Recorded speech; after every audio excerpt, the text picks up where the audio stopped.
চন্দ্রমল্লিকা অতি পরিচিত একটি ফুল। এই ফুলের অনেকগুলা প্রজাতি রয়েছে। বেশিরভাগ প্রজাতির উৎপত্তি পূর্ব এশিয়া থেকে।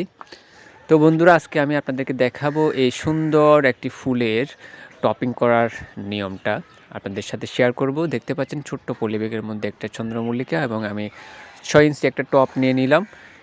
তারপর আছে আমাদের কাছে এগুলো হচ্ছে মিক্সার মাটি, বিভিন্ন রকম মাটির মিশ্রণ। এখানে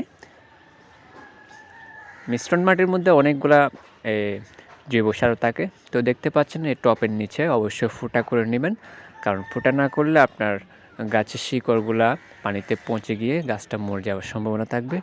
এরকম ছোট কিছু পাথর নিয়ে নেবেন যেন ছিদ্রগুলোর মধ্যে। এই পাথরগুলো বসিয়ে দেবেন। পানি যেহেতু আপনি মাটি দিবেন, মাটি দিলে যেন এই নিচের ছিদ্রগুলো যেন ভরাট হয়ে না যায়। পানি নিষ্কাশনের জন্য অবশ্যই স্পেস থাকতে হবে, তাই পাথরগুলো দেওয়া। তো আমি মিশ্রণ মাটিগুলো দিয়ে দিলাম।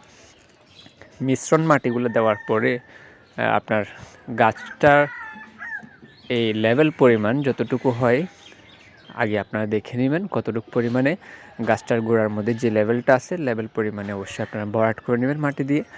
তো ভরাট করার পরে অল্প একটু পানি দিবেন। পানি দেওয়ার পরে আপনার গাছটা একদম রেডি। তো এটার মধ্যে আর কোনো সার দিতে হবে না, যেহেতু এটা আমি মাটির সাথে মিক্স করে দিয়েছি জৈব সার যেগুলো আছে, কোকোপিট, জৈব সার, এই ধরনের মাটিগুলা।